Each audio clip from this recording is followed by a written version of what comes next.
तंत्रज्ञान चांगलं किंवा वाईट नसतं, आपण त्याचा वापर कशा पद्धतीनं करतो हे महत्त्वाचं असल्याचं अणुशास्त्रज्ञ डॉक्टर अनिल काकोडकर यांनी म्हटलं आहे। बृहन्मुंबई विज्ञान अध्यापक मंडळानं आयोजित केलेल्या डॉक्टर होमी भाभा बालवैज्ञानिक स्पर्धेच्या पारितोषिक वितरण समारंभात ते काल मुंबईत अध्यक्षस्थानावरून बोलत होते। मुलांनी विचारपद्धती विकसित करावी, प्रत्येक गोष्ट तपासून पाहावी आणि आपण करत असलेलं काम सर्वोत्कृष्ट करण्याचा प्रयत्न करावा असा सल्ला त्यांनी यावेळी दिला। यावेळी 355 बालवैज्ञानिकांना मान्यवरांच्या हस्ते सुवर्ण, रौप्य आणि कांस्य पदक देऊन तसंच प्रमाणपत्र देऊन सन्मानित करण्यात आलं।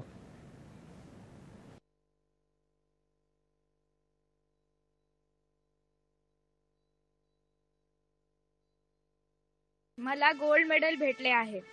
या परीक्षेमध्ये आपल्याला 4 टप्पे भेटतात।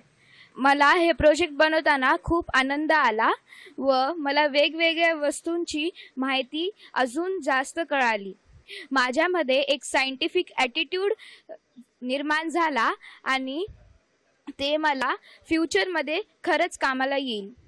या वर्षीचा टॉपिक सस्टेनेबल हॉस्पिटल लँडस्केपिंग होता, तर मी त्याच्यामधून हॉस्पिटल लँडस्केपिंग अशा नावाचा प्रोजेक्ट घेतला।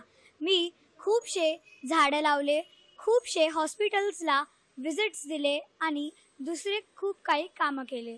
मला खूप अभिमान वाटतो की अशा परीक्षात मी 3ऱ्या टप्प्यावर आली आहे व मला असे वाटते की या एक्झामनी सायंटिफिक जागरूकता वाढते व मुलांचा सायन्समध्ये इंटरेस्ट वाढतो।